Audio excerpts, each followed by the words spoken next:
Assalamualaikum warahmatullahi wabarakatuh. Alhamdulillahirobbilalamin. Kita masih diberikan kesehatan dan kesempatan untuk dapat hadir di kampus yang kita cintai ini untuk mendiskusikan hasil diskusi dari kelompok 2 mengenai patofisiologi sistem endokrin. Sebelumnya saya berterima kasih kepada Ibu APT Mira Febrina MSc yang telah memberikan kelompok 2 kesempatan untuk dapat mendiskusikan hasil diskusi kelompok kami.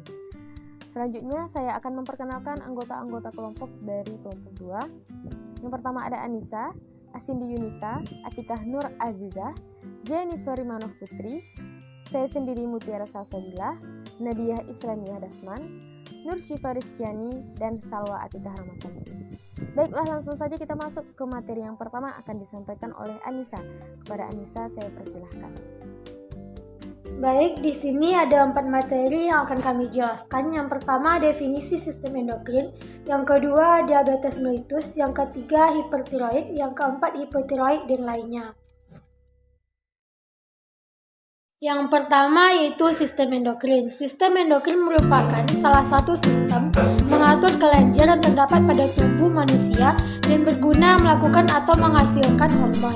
Sistem endokrin meliputi sistem dan alat yang mengeluarkan hormon atau alat yang merangsang keluarnya hormon yang berupa mediator kimia. Hormon yang diproduksi dalam sistem endokrin dihasilkan oleh kelenjar endokrin yang nantinya akan disalurkan melalui darah dan digunakan untuk proses kerja pada tiap organ-organ tubuh. Sistem endokrin memiliki fungsi utama tersendiri yaitu melakukan pengontrolan dan penyeimbangan fungsi tubuh. Pelepasan hormon bergantung pada perangsangan atau penghambatan melalui faktor yang spesifik. Hormon dapat bekerja dalam sel yang menghasilkan hormon itu sendiri, autokrin, berpengaruh sel-sel sekitar parakrin dan mencapai sel target di organ lain melalui darah atau endokrin. Di sel target, hormon berikatan dengan reseptor dan memperhatikan pengaruhnya melalui berbagai mekanisme transkripsi seluler. Hal ini biasanya melalui penurunan faktor, perangsangan dan pengaruhnya menyebabkan berkurangnya pelepasan hormon tertentu. Berarti terdapat siklus pengaturan dengan umpan balik negatif. Pada beberapa kasus terdapat umpan balik positif jangka yang terbatas, berarti hormon yang menyebabkan peningkatan aktivitas perangsangan sehingga meningkatkan pelepasannya. Istilah pengontrolan digunakan bila pelepasan hormon dipengaruhi secara bebas dari efek hormonalnya. Beberapa rangsangan pengontrolan dan pengaturan yang bebas dapat bekerja pada kelenjar penghasil hormon. Selanjutnya yaitu diabetes mellitus. Diabetes adalah penyakit kronis yang ditandai dengan ciri-ciri berupa tingginya kadar gula atau glukosa dalam darah. Glukosa merupakan sumber energi utama bagi sel tubuh manusia. Glukosa yang menumpuk di dalam darah akibat tidak diserap sel tubuh dengan baik dapat menimbulkan berbagai gangguan organ tubuh. Jika diabetes tidak dikontrol dengan baik, dapat timbul berbagai komplikasi yang membahayakan nyawa penderita. Kadar gula dalam darah dikendalikan oleh hormon insulin yang diproduksi oleh pankreas, yaitu organ yang terletak di belakang lambung. Pada penderita diabetes, pankreas tidak mampu memproduksi insulin sesuai kebutuhan tubuh. Tanpa insulin, sel-sel tubuh tidak dapat menyerap dan mengolah glukosa menjadi energi. Baiklah, perkenalkan nama saya Atikah Nur Azizah dengan NIM 2001006. Di sini saya akan menjelaskan mengenai insulin. Insulin adalah hormon yang disekresikan oleh pola Langerhans di pankreas. Berperan penting dalam metabolisme karbohidrat, lemak, dan protein. Bekerja memenuhi kadar glukosa darah, asam lemak, dan asam amino dalam darah serta mendorong penyimpangannya. Jika tubuh kekurangan insulin, akan terjadi hiperglikemia akibat penurunan penyerapan glukosa oleh sel-sel disertai peningkatan pengeluaran glukosa oleh hati. Kadar glukosa yang tinggi dalam darah menyebabkan jumlah glukosa yang difiltrasi melebihi kapasitas sel tubulus untuk melakukan reabsorpsi sehingga glukosa akan dibuang dalam urin. Adapun beberapa faktor yang menyebabkan diabetes mellitus yaitu: pertama, ada genetik atau faktor keturunan, kedua, virus dan bakteri, ketiga, bahan toksik atau beracun, dan keempat, nutrisi. Hiperglikemia, islet beta sel, penurunan sekresi insulin, islet apal sel, peningkatan sekresi glukagon, penurunan efek inkretin, peningkatan produksi glukosa hepar, penurunan ambilan glukosa, disfungsi neurotransmitter, peningkatan reabsorpsi glukosa, dan peningkatan lipofisis. Saya Jennifer Imano Putri akan menjelaskan mengenai jenis-jenis penyakit diabetes. Yang pertama, diabetes mellitus tipe 1. Diabetes mellitus tipe 1 ini merupakan defisiensi insulin secara absolut, baik karena proses autoimun maupun idiopatik. Selanjutnya itu ada diabetes mellitus tipe 2, di mana terjadinya resistensi insulin yang disertai dengan defisiensi insulin yang relatif. Maka akan terjadinya defek sekresi insulin yang akan disertai dengan resistensi insulin. Berikutnya ada diabetes tipe lainnya. Diabetes mellitus tipe lainnya ini terjadi dikarenakan adanya defek genetik fungsi sel beta, defek genetik kerja insulin, penyakit eksogen pankreas, infeksi ataupun sebab imunologi yang sangat jarang, atau dapat juga disebabkan oleh sindrom genetik lainnya yang berkaitan dengan diabetes mellitus gestasional. Kriteria diabetes mellitus. Yang pertama ada GDP atau dapat disebut juga dengan gula darah puasa. Besarnya sama dengan 125 mg per dl. Kedua ada pemeriksaan gula darah atau pemeriksaan glukosa darah yang besarnya sama dengan 200 mg per dl. Yang ini terjadi 2 jam setelah tes toleransi glukosa oral atau TTGO dengan beban glukosanya sebanyak 75 gram. Yang selanjutnya itu ada GDS atau gula darah sewaktu. Ini besarnya sama dengan 200 mg per dl dengan keluhan yang klasik seperti poliuria, polidipsia, polifagia atau penurunan berat badan tanpa sebab. Dan yang terakhir yaitu ada pemeriksaan HbA1c besarnya sama dengan 6,5%. Selanjutnya itu ada komplikasi akut diabetes mellitus. Yang pertama ada hipoglikemia. Hipoglikemia ini terjadinya gangguan kesehatan karena kadar gula darah berada di bawah kadar yang normal atau batas normalnya, sehingga akan terjadinya komplikasi yang sangat umum seperti yang terjadi pada individu yang menderita diabetes. Kemudian ada hiperglikemia hiperosmolat. Penyakit ini terjadi ketika gula darah di dalam tubuh penderita diabetes meningkat terlalu tinggi, jadi jauh melebihi batas normal. Yang terakhir yaitu ada ketoasidosis atau gangguan metabolisme yang mengancam jiwa, sangat terlihat pada diabetes yang tak terkontrol.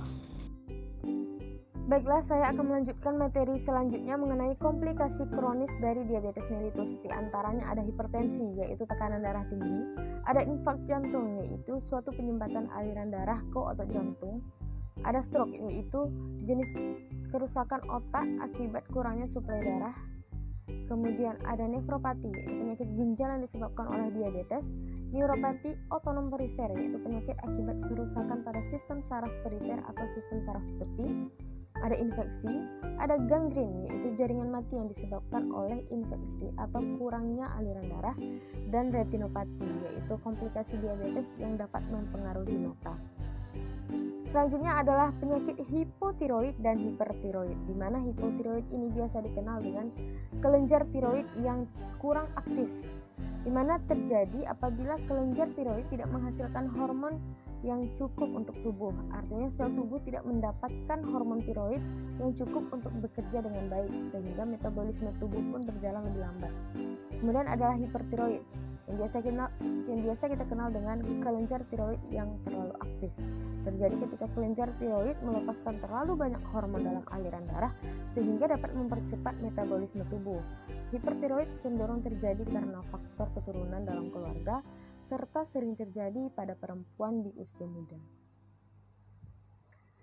Baiklah, dapat kita lihat gambar di slide memperlihatkan letak dari kelenjar tiroid dan paratiroid yang sangat berdekatan, yaitu di sekitar tenggorokan kita, di mana kelenjar tiroid ini menghasilkan hormon tiroksin T3 dan kalsitonin, sedangkan kelenjar paratiroid akan menghasilkan hormon paratiroid. Baiklah, terima kasih sebelumnya. Di sini saya akan melanjutkan presentasi dari teman saya.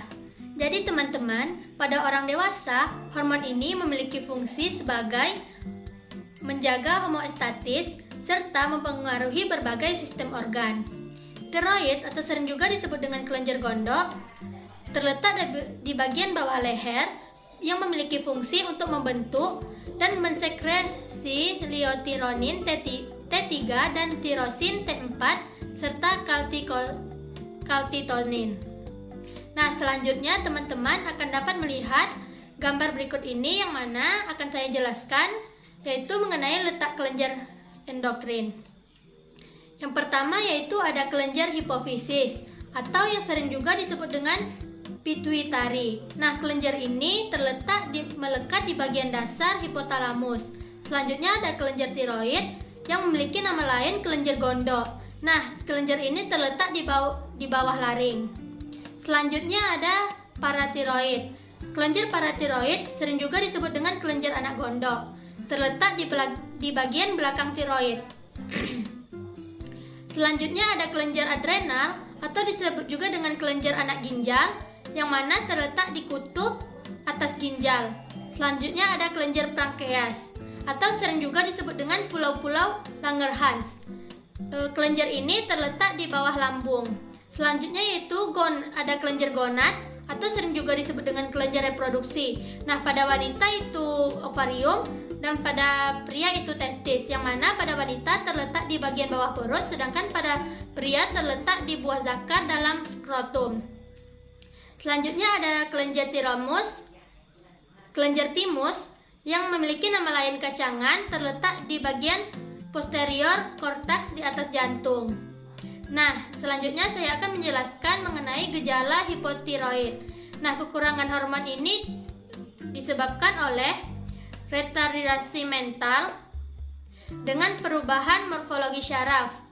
Selanjutnya yaitu pertumbuhan tak sempurna, inaktif, kulit kekuningan dan kering, denyut jantung lambat, pertumbuhan gigi lambat, temperatur tubuh rendah, selera makan berkurang, dan konstipasi. Baiklah, selanjutnya penyebab hipotiroid. Penyebab hipotiroid adalah autoimunitas terhadap kelenjar tiroid yang justru menyebabkan peradangan pada kelenjar tiroid atau tiroiditis. Gejala hipertiroid. Yang pertama, takikardia atrium fibrilati, struma dan exophthalmos. Selanjutnya penurunan berat badan, tremor, gelisah, sukar tidur, rasa takut, diare, dan peningkatan nafsu makan. Penyebab hipertiroid. Adenoma tiroid adalah tumor yang tumbuh di dalam jaringan tiroid dan mensekresikan banyak sekali hormon tiroid. Tujuan pengobatan hipotalamus yaitu membatasi produksi hormon tiroid yang berlebihan dengan cara menekan produksi obat anti-tiroid atau merusak jaringan tiroid, yaitu yodium radioaktif dan tiroidektomi. Etiologi tiroid yaitu penyakit Graves, tiroiditis, shock emosional dan stres, efek setelah penyinaran kelenjar tiroid, penghancuran jaringan tiroid oleh tumor, pemberian hormon tiroid yang berlebihan untuk mengobati hipotiroid, penggunaan hormon tiroid yang berlangsung lama tanpa pemantauan yang ketat. Hipotalamus. Hipotalamus merupakan area kecil yang terletak di bagian tengah otak di antara kelenjar pituitari dan talamus. Bagian otak yang satu ini bekerja sebagai penghubung antar endokrin. Hipotalamus sendiri menghasilkan hormon-hormon yang mengendalikan produk hormon di kelenjar pituitari.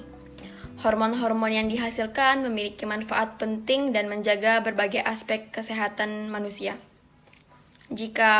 Jika fungsi hipotalamus mengalami gangguan, maka keseimbangan hormon dalam tubuh secara keseluruhan akan terganggu. Gangguan pada kelenjar hipotalamus dapat menyebabkan sejumlah penyakit, di antaranya hipopituitarisme dan diabetes insipidus. Penyakit-penyakit tersebut dapat menimbulkan sejumlah gejala seperti penurunan berat badan, penurunan nafsu makan, peningkatan atau penurunan tekanan darah, seringnya buang air kecil, sulit tidur, gangguan tumbuh kembang, pubertas terlambat, dan infertilitas. Sekian dari kelompok kami. Maaf jika ada kesalahan. Terima kasih. Wassalamualaikum warahmatullahi wabarakatuh.